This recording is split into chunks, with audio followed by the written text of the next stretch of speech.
Continuamos en el Café del Correo. Recordamos que están hoy con nosotros Manolo Gómez de la Torre, Emilio de la Cruz, Rafael Garófano y Enrique Montiel. Quería plantearle a nuestros invitados ahora, como elemento de reflexión, el encargo a los astilleros de Navantia, en la bahía, especialmente a la factoría de Puerto Real, la construcción de 2 petroleros, parece ser. Todas estas cosas hay que tomárselas con mucha cautela y, como dicen los propios trabajadores, hasta que no se empiece a cortar chapa, nunca se sabe. Digo esto porque se lleva anunciando desde hace 4 años la construcción de unos gaseros. Primero iban a ser 4 gaseros, luego iba a ser un 5.º gasero, que no se sabe qué va a ocurrir con él.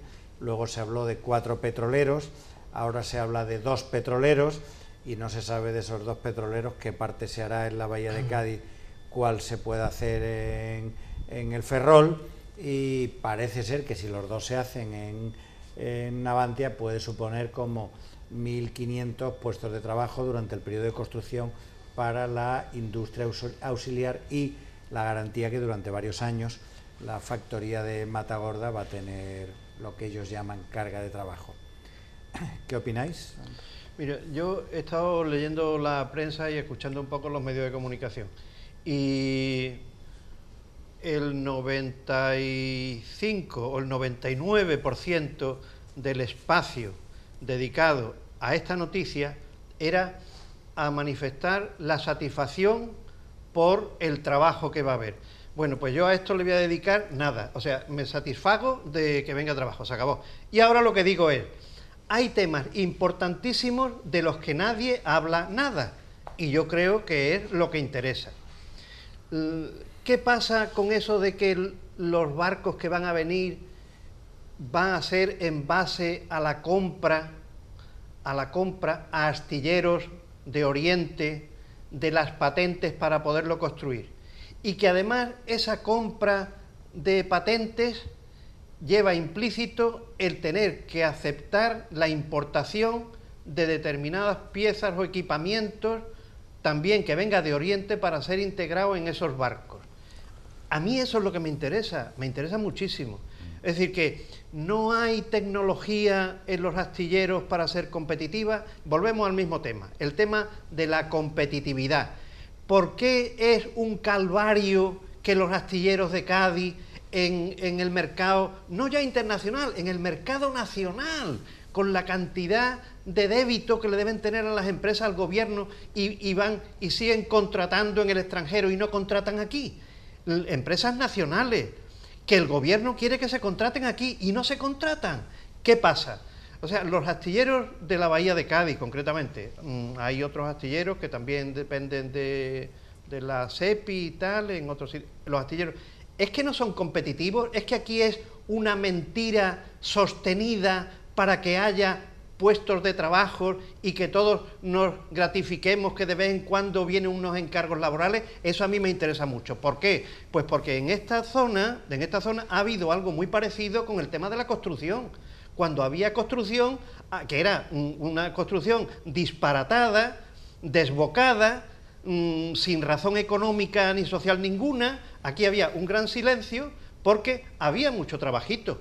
Es decir, yo quiero saber de eso que no se habla. Ese tema es muy importante, hay que aclararlo. La prensa, los medios de comunicación tienen que meter ahí los dedos y enterarnos bien de todo, por qué sucede eso, para que tengamos un conocimiento real.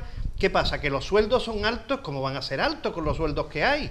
Cuando se habla de la reforma, ¿es que la competitividad es más ciencia o es poner en salarios más bajos? Todo eso hay que ponerlo sobre el tapete y convertirse en un debate público, no el debate pelota y estúpido de me satisfago por el trabajo. Pues claro que nos satisfacemos, pero el tema yo creo que tiene mucha más enjundia.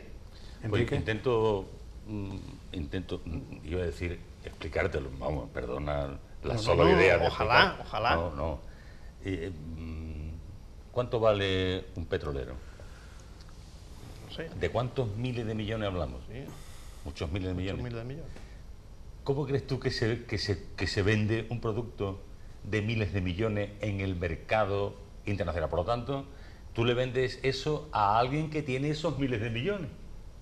Y esos miles de millones que tiene alguien son exclusivamente suyos o forman parte de los conglomerados misteriosos de los fondos de pensiones, los bancos internacionales? Hay empresas españolas que son Vamos de a ver, mayoritariamente. no hay una empresa española de mayoría de que capital compre español un producto de miles de millones. Que se ha llevado 3 gaseros o 4 gaseros, ha contratado a Corea. Yo, por lo que ¿No? yo sé, lo que Tú te haces digo un es planteamiento de ingeniería. Sí, por ¿no? ejemplo. De la ingeniería. Tú estás hablando. yo estoy hablando de la financiación finanzas. y tal. Entonces, el que financia impone las normas, exige. Entonces, los comerciales de astilleros, cuando van con la maleta a vender un barco que vale 10, 12, 14 mil, 15 mil millones de euros, no sé cuánto, muchísimo, No creo que valga tanto. perdona, o muchísimo, o 1.000 millones de euros, cantidades enormes, enormes. Pues entonces se encuentra con estos problemas. Dice, mire usted, yo le voy a encargar a usted el barco, si a cambio las patentes las compro usted aquí, que es otra empresa mía, etcétera, de que todo el universo diversificado que se da en este mercado tenga las mayores entradas por todos los lados al mundo financiero. Eso es un tema. El otro tema del que yo sé que a ti te preocupa, porque te he oído muchas veces decirlo, me preocupa. es la competitividad de los astilleros españoles, evidentemente. Entonces yo creo que para que el mundo que hace posible los trabajadores, los técnicos, los directivos de los astilleros se sitúen en el universo de la competitividad, es decir, del trabajo muy bien hecho, de la mejor tecnología, eso requiere, como si dijéramos, tú y yo que somos del mundo de la educación, requiere un gran proceso pedagógico, Sí, Enrique, porque pero la gente debe en la- saber que en la si aeronáutica no se en la cuida aeronáutica- uno de sí mismo, no te van a cuidar. Pero a en ti. la aeronáutica parece que sí tenemos Sí. esos niveles de competitividad Sí, sí, y tal, sí. ¿no? No, mira, la ¿Pero competitividad qué? al final es precio y es valor añadido. Por lo tanto, el que sale al mercado, esto es exactamente igual que cualquier tipo de producto. Tú sales al mercado, yo el mercado que está comprando. Precio, hoy, antes me decía el otro día un gran importador de aceite de Estados Unidos, ¿qué producto le puede interesar al americano? Dice, siempre el producto diferenciador, antes, el americano te lo compraba todo. Tú decías, oye, ¿no conocen el gazpacho? Pues, y te decía, pues magnífico.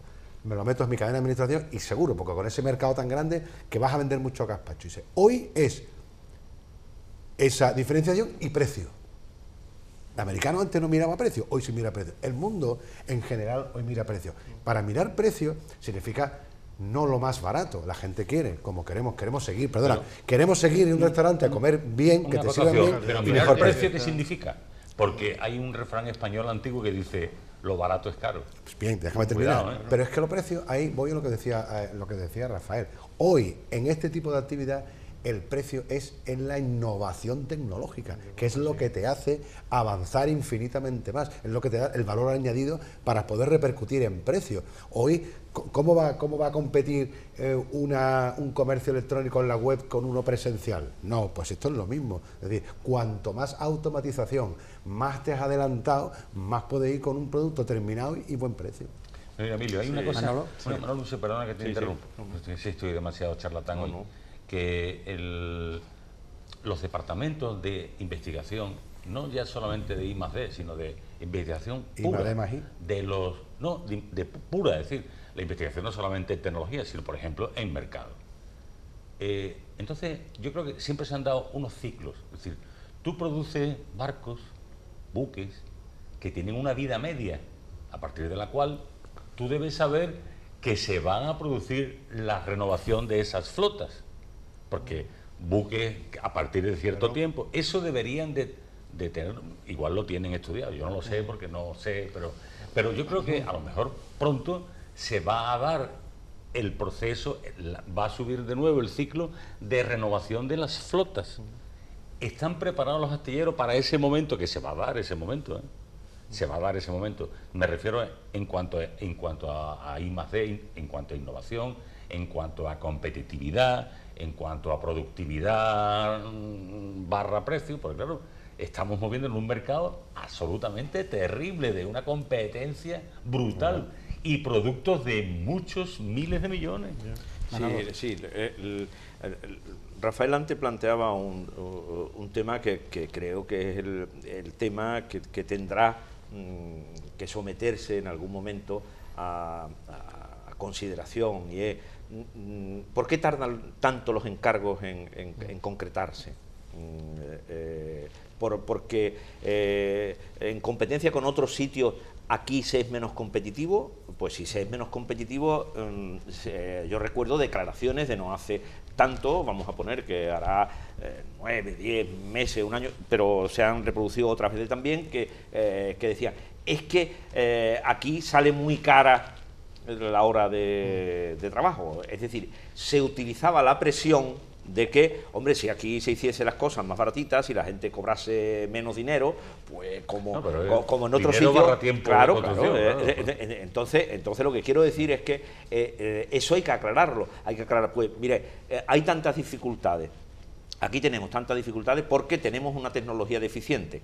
Por ejemplo, pudiese ser, si es que eso es así, aclarémoslo, porque si no nos vamos a engañar, de manera que tendremos que buscar una justificación cuando no se adjudican esos barcos y no sabremos qué justificación dar. Y siempre se dará la justificación al final, la más fácil. Es que aquí sale más caro hacerlo que en otros sitios. Pero claro, eso necesita de una aclaración, porque la aeronáutica parece que ha quedado claro, y además se dejó claro incluso después del accidente último que hubo en Andalucía, que el centro que hay en Sevilla es lo suficientemente sólido tecnológicamente como para que ni siquiera un acontecimiento como eso lo pueda poner en duda. Por cierto, la propia el empresa. responsable del accidente fue la factoría alemana. La propia empresa. No fue España, por fue tanto, Alemania. estamos hablando que ahí... Eso equivale claro, a un buque pues que se bota y se hunde. Claro. Ese fue el equivalente. Imagínate que desde el principio se saldó la duda de que no había ningún problema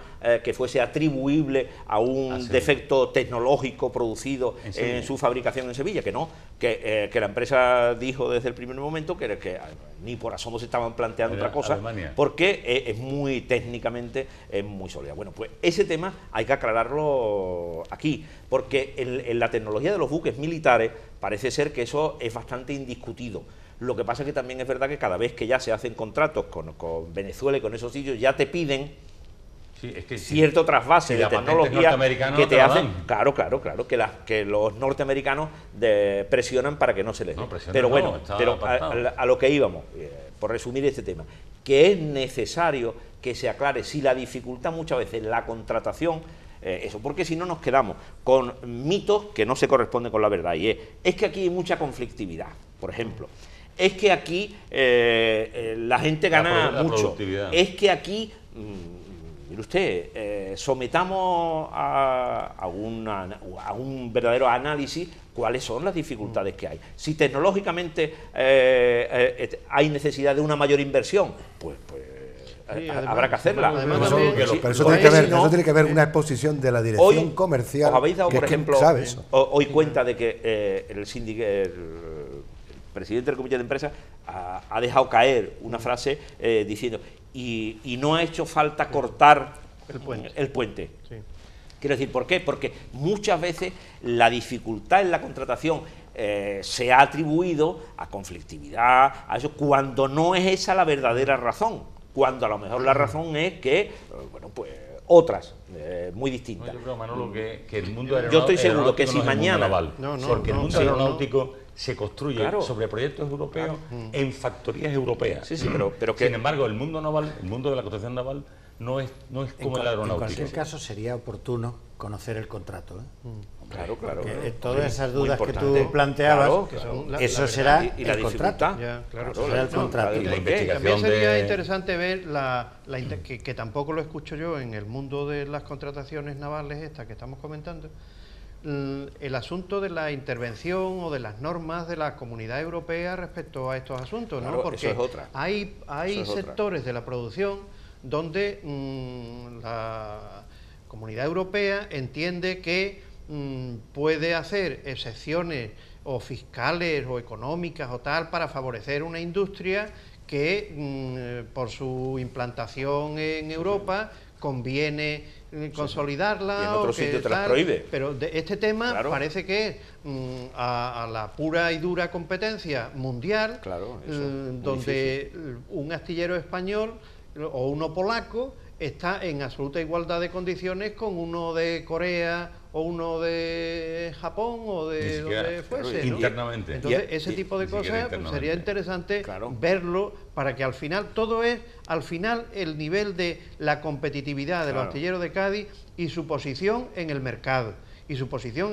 ¿Por qué? Porque yo creo que en un análisis de eso saldrían las carencias, que a mí lo que me interesa es que salgan a flote las carencias para explicarnos las cosas, porque al final, si, como tú dices, lo que se tarda en los contratos y que no casualmente, no somos tontos, no casualmente suelen venir en periodos electorales y tal, parece una cosa que no tiene ni pies ni cabeza, que es una cosa puramente ficticia, que se está manteniendo aquí, una quimera, para que los que trabajan se alegren y los políticos se aprovechen. Bueno, mal.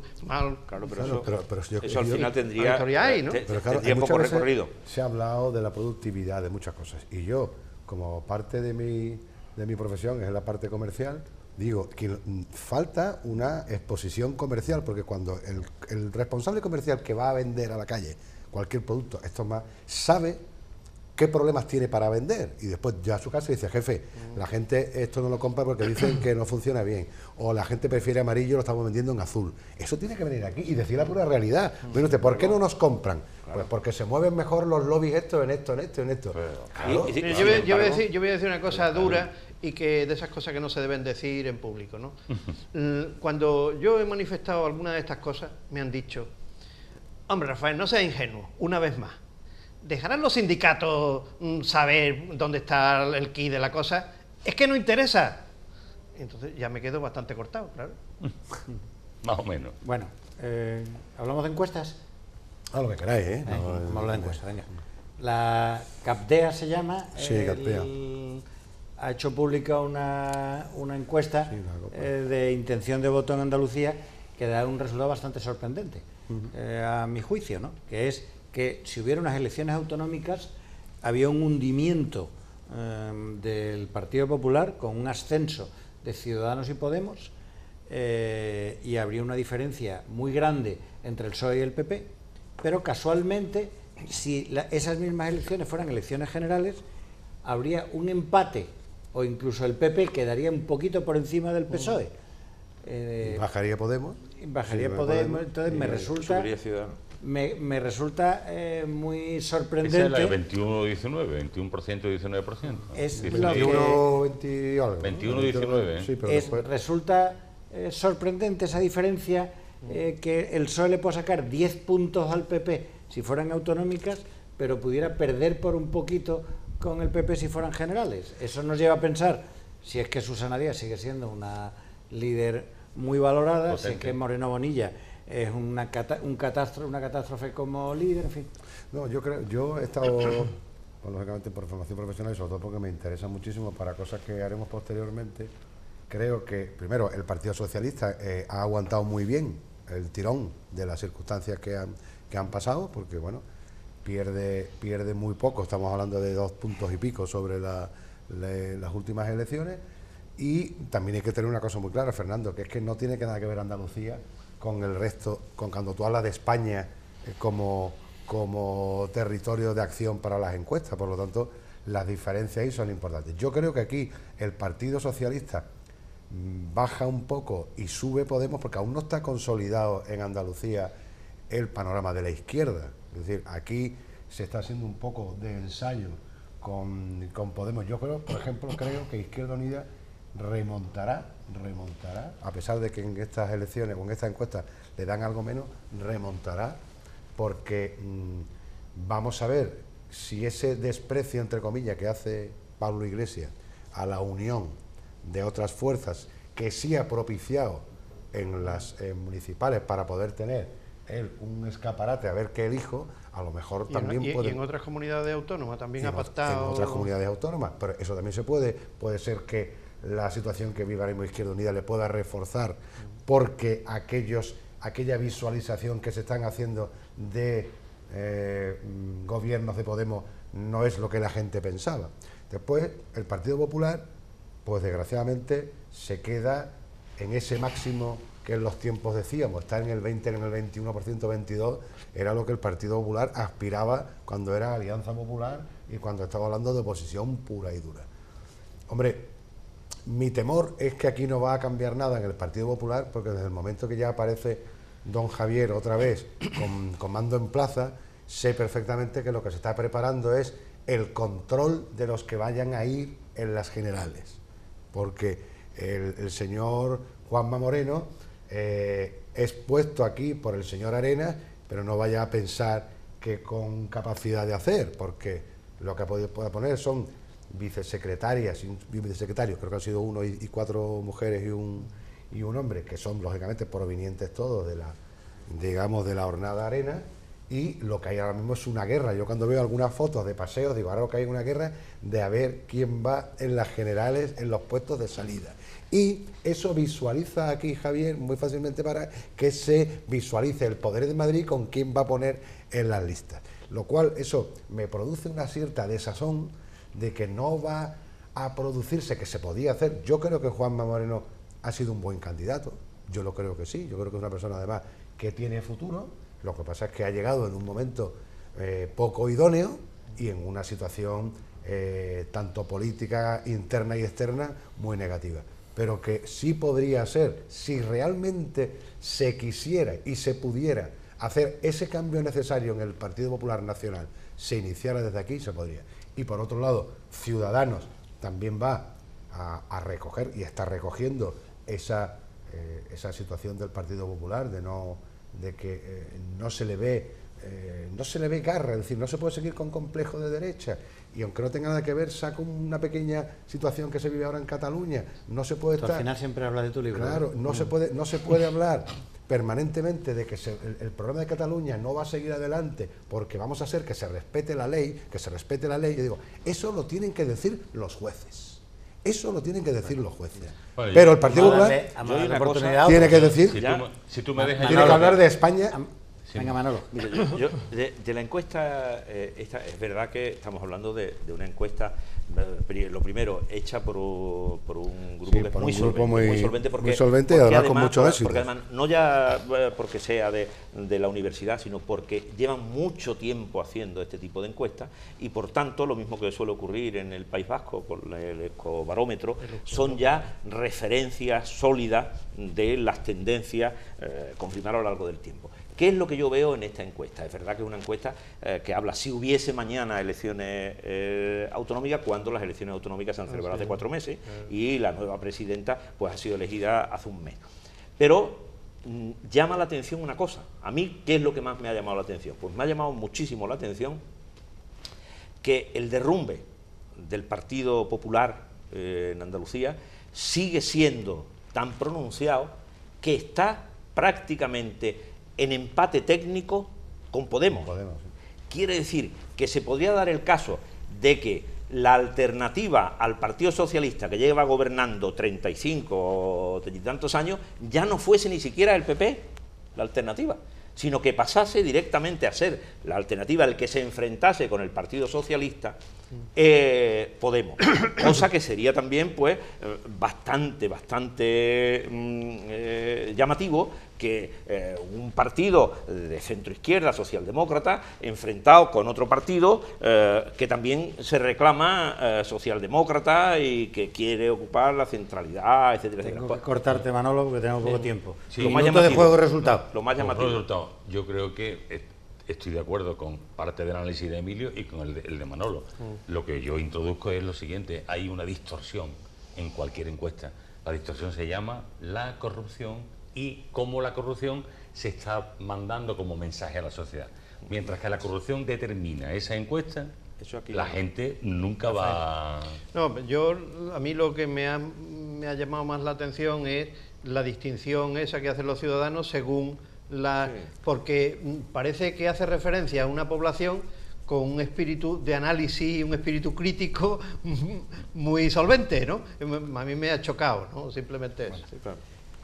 Amanece que no es poco. La última dedicatoria de la temporada. Me gustaría hacer una dedicatoria hoy, Fernando, si tú me lo permites. Venga. Todo el mundo de Fulner. Nuestro amigo y admiradísimo escritor Caballero Bonal ha ingresado en el hospital en Jerez con un problema coronario, parece ser que es serio. Entonces, pues, nuestro cariño y nuestro deseo ferviente de que se superen todos esos problemas y esté de nuevo en Sanlúcar con nosotros, ¿no? Tomando manzanilla. No, yo es que ya me ha ocurrido porque también quería recordar a Shasta Tornil, que hace poco que ha fallecido y que nos ha dado tiempos de gloria. Y bueno, y sobre todo a todo nuestro público que nos continúa, que nos llama y que nos dice cosas por la calle que le vamos a privar durante para que 4 sepamos semanas. que vayan poniéndose las pilas, que en septiembre, no sé si seguiremos, pero vuelve el Café del Correo. Bueno, le agradecemos a nuestros invitados de hoy, a Rafael Garófano, a Emilio de la Cruz, a Manolo Gómez de la Torre y a Enrique Montiel.